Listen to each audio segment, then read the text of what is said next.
수선화에게 울지 마라.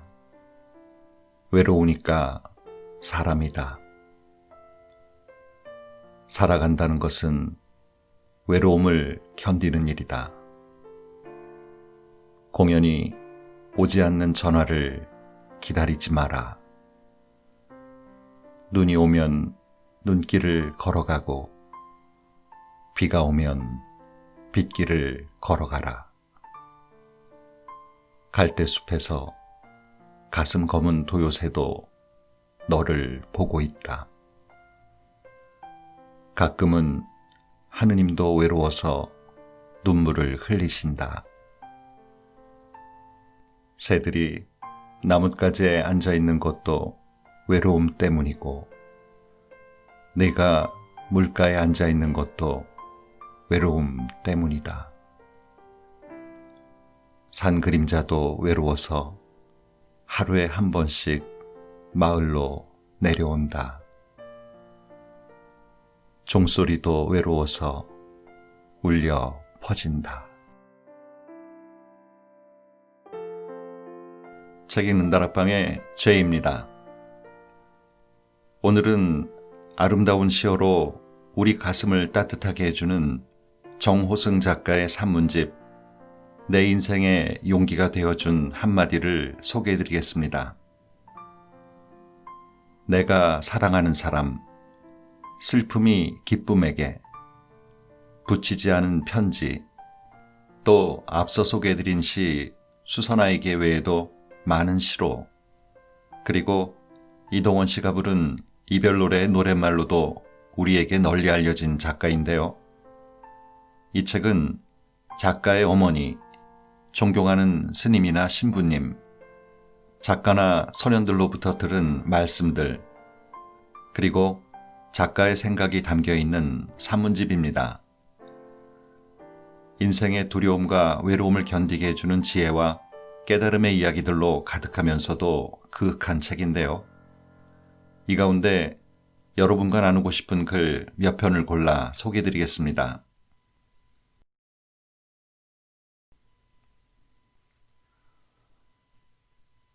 장미같이 아름다운 꽃에 가시가 있다고 생각하지 말고 가시 많은 나무에 장미같이 아름다운 꽃이 피었다고 생각하라.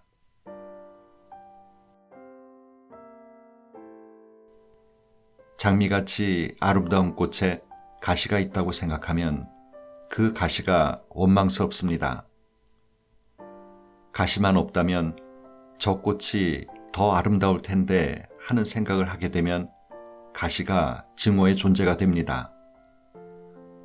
그러나 가시 많은 나무에 장미같이 아름다운 꽃이 피었다고 생각하면 장미가 더 아름답게 느껴지고 감사의 존재가 됩니다. 아름다운 장미가 가시를 가졌다고 슬퍼하는 마음이 가시가 장미를 가졌다고 감탄하는 마음으로 바뀔 수 있습니다. 장미에게 가시는 본질입니다. 장미에게 가시가 없다면 장미는 자신의 본질을 잃는 것입니다. 따라서 가시 없는 장미는 없습니다. 장미는 가시가 있기 때문에 아름답습니다. 저는 장미의 향기가 꽃에서 나는 게 아니라 가시에서 난다고 생각합니다. 가시라는 고통에서 나는 장미 향기가 진정 아름다운 향기라고 생각합니다. 이론스의 장미 향수를 얻기 위해서는 1톤의 장미가 필요하다고 하는데 가시에 찔리지 않고서는 장미를 모을 수 없습니다. 그래서 장미 향수는 꽃에서 나는 아름다움의 향이라기보다 가시에서 나는 고통의 향입니다. 이 세상에서 가장 향기로운 장미 향수는 발칸 산맥의 장미에서 나온다고 합니다. 향수 생산업체에서 장미를 채취하는 시간은 가장 춥고 어두운 시간인 자정부터 새벽 2시 사이라고 하는데, 이는 장미가 가장 향기로운 향을 뿜어내는 시간이 바로 한밤중이기 때문입니다. 이 또한 참고 견디기 어려운 고통의 시간에 가장 아름다운 향이 뿜어진다는 것을 반증합니다. 장미뿐만이 아닙니다. 척박한 땅에 뿌리를 내리는 아카시아는 살아남으려고 가시를 먼저 틔웁니다. 그러다가 오랜 세월 동안 둥치가 굵어지면서 가시 없이도 생존할 수 있게 되면 그때서야 꽃을 피우고 꿀을 생산합니다. 아카시아 꽃 향기가 멀리 날아가는 까닭은 그렇게 가시라는 인고의 세월을 거쳐 피어나기 때문입니다. 어디 아카시아뿐인가요? 선인장도 가장 굵은 가시에서 꽃이 피고 찔레꽃도 마찬가지입니다. 꽃이 피기 전에 가시 때문에 구박받는 찔레도 꽃이 피면 그 향기가 얼마나 은은합니까? 찔레꽃 향기가 향기로운 것 또한 찔레 가시 때문입니다. 그래서 가수 장사익 씨는 찔레꽃 향기는 너무 슬퍼요 라고 노래하는지 모릅니다. 인생의 향기도 이와 같이 극심한 고통 중에서 뿜어져 나옵니다. 그래서 고통 없는 인생은 없습니다. 가지와 줄기가 뒤틀렸다고 해서 꽃마저 아름답지 않은 나무는 없습니다. 절망과 고통을 지나며 홀로 베개의 눈물을 적셔본 자만이 별빛이 아름답다는 것을 알게 됩니다. 내 인생에 왜 이렇게 고통이 많나라고 생각하기보다 고통 많은 내 인생에도 이런 기쁨이 있구나 라고 생각한다면 누구의 인생이든 달라집니다. 척추장애로 키가 134cm인 편물기술자이자 국제사회복지사인 김혜영 씨의 경우가 그렇습니다. 그녀가 쓴 책 청춘아 가슴 뛰는 일을 찾아라에는 고통스러웠던 그녀의 삶의 역경이 고스란히 드러나 있습니다. 그녀는 태어나자마자 딸이라고 화가 난 만취한 상태의 아버지에 의해 방바닥에 내던져져 척추를 다쳤습니다. 그래서 키가 제대로 자라지 않아 초등학교를 끝으로 학교를 더 다닐 수 없었습니다. 고물상을 하던 아버지는 힘든 삶을 견디지 못하고 끝내 자살하고 어머니는 정신질환자가 되어 그녀는 겨우 14살 때 엄마 대신 동생 넷을 키우기 위해 남의 집 식모살이를 하지 않으면 안 되었습니다. 그러나 그녀는 스스로 직업훈련원에 들어가 편물기술을 배워 전국 기능대회를 휩쓸었으며 1985년 세계장애인 기능경기대회에서는 기계편물 부문 1위를 차지했습니다. 그 후 아프리카 극빈국인 보츠나와 직업학교 굿 호프의 교장이 되어 14년 동안이나 아이들에게 기술을 가르쳤습니다. 그리고 미국 나약대학을 거쳐 2009년에는 컬럼비아대 국제사회복지대학원에서 석사학위를 받고 지금은 세계를 무대로 가난한 이들에게 편물 기술을 가르치는 국제사회복지사로 일하고 있습니다. 그녀의 스승인 컬럼비아대 모이라 커튼 교수는 그녀는 장애를 부정적인 방식으로 정의하지 않고 오히려 많은 사람들에게 공감을 불러일으키는 의미 있는 인생으로 창조해냈다고 말합니다. 이 얼마나 가시 많은 인생입니까? 그러나 그녀는 그 많은 인생의 가시마다 아름다운 긍정의 꽃을 피웠습니다. 그녀는 세상은 내게 좌절을 권했지만 나는 희망을 찾고 싶었다. 내게 견딜 만한 고통이 있다는 것은 축복이었다고 말합니다. 사람들은 나의 작은 키를 치명적인 약점이라고 생각하지만 나는 작은 키가 강점이었다고 말합니다.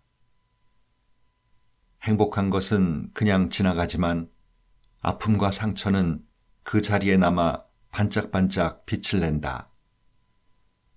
나는 다이아몬드처럼 빛나는 그 상처와 아픔의 힘으로 계속 살아가고 있다고 말합니다. 고통은 고통이 아니라 수용하느냐 마느냐의 자기 선택에서 생겨난 갈등일 뿐이라는 사실을 확인시켜주는 말들이 아닐 수 없습니다. 이렇게 인생의 장미도 꽃에서 향기가 나는 게 아니라 고통과 절망의 가시에서 향기가 납니다. 장미의 존재성이 아름다운 꽃에 있는 게 아니라 날카로운 가시에 있듯이 내 삶의 존재성도 바로 고통에 있습니다. 실패의 고통 없이 성공의 기쁨만을 원한다면 가시 없는 장미를 원하는 것과 같습니다. 내가 장미라면 내게 반드시 가시가 있어야 합니다.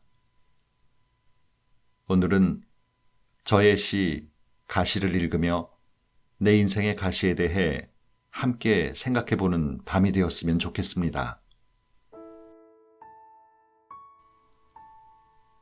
지은 죄가 많아 흠뻑 비를 맞고 봉은사에 갔더니 내 몸에 꽃들이 피어나기 시작했다. 손등에는 채송화가, 무릎에는 제비꽃이 피어나기 시작하더니 야윈 내 젖가슴에는 장미가 피어나 뚝뚝 눈물을 흘리기 시작했다.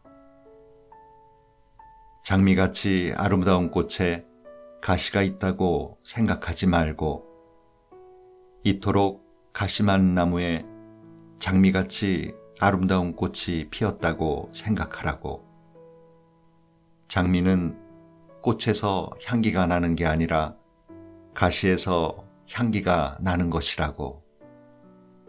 가장 날카로운 가시에서 가장 멀리 가는 향기가 난다고. 장미는 시들지도 않고 자꾸자꾸 피어나 나는 봉은사 대웅전 처마 밑에 앉아 평생토록 내 가슴에 피눈물을 흘리게 한 가시를 힘껏 뽑아내려고 하다가 슬며시 그만두었다. 행복할 때는 매달리지 말고 불행할 때는 받아들여라. 2008년 동안거 결제 법문을 하기 위해 서울 나들이 하신 법정 스님이 조선일보와 인터뷰한 내용 중에 있는 말씀입니다. 그러니까 입적하시기 2년 전에 하신 말씀으로 스님께서 하신 여러 가지 귀한 말씀 중 유난히 제 가슴에 새겨져 잊히지 않는 말씀입니다. 아침에 일어나 나뭇가지에 새 한 마리가 날아와 앉아 있는 것을 보다가 멀리 남쪽으로 가는 고속버스의 차창에 스치는 문혼의 풍경을 바라보다가 지금 내가 참 행복하구나 하는 생각이 들 때 문득 이 말씀이 떠오릅니다.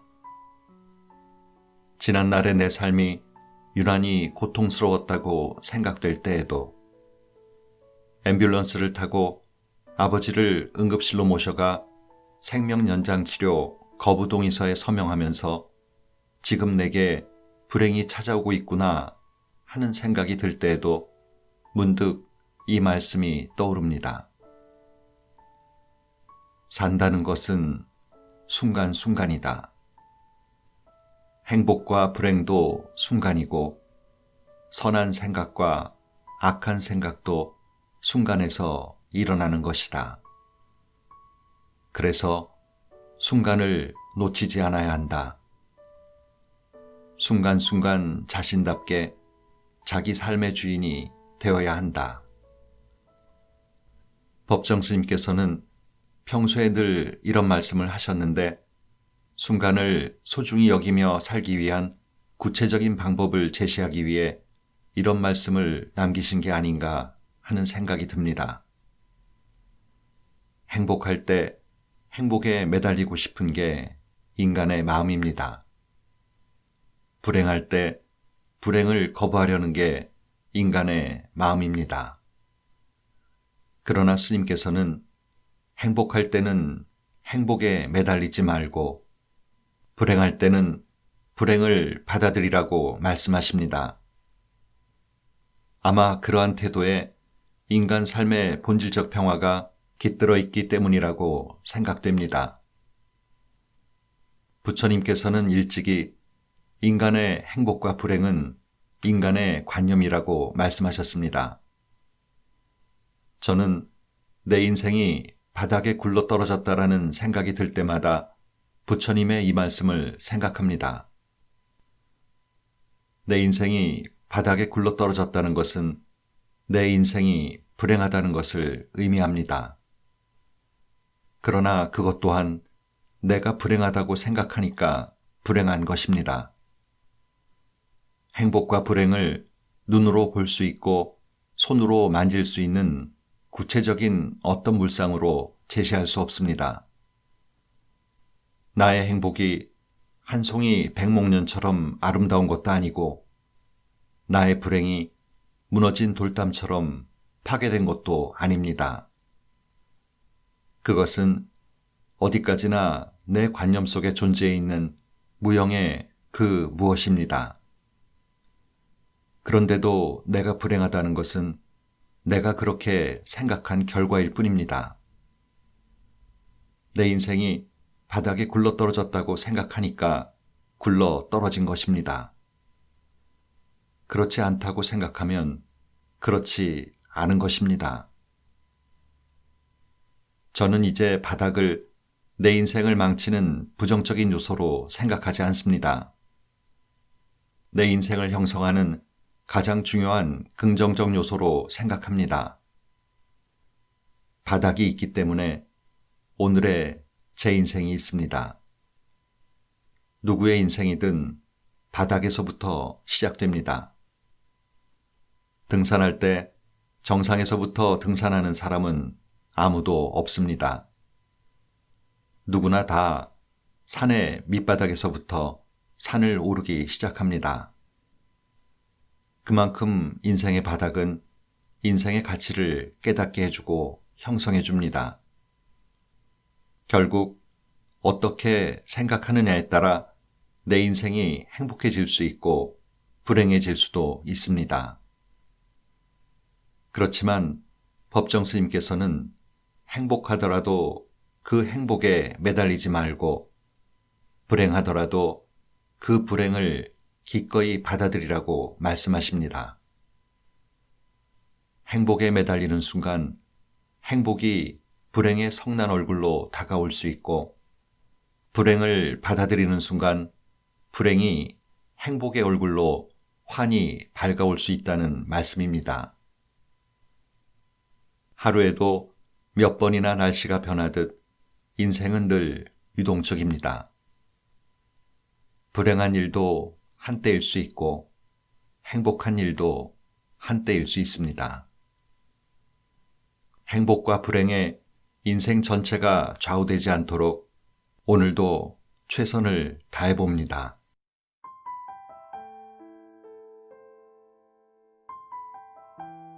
이 책에 수록된 글 중에 금이 아름다운 것을 알게 되면 별이 아름답다는 것을 잊어버린다라는 독일 속담이 있습니다.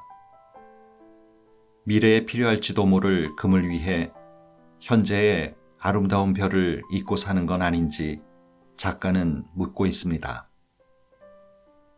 오늘도 좋은 하루 보내세요.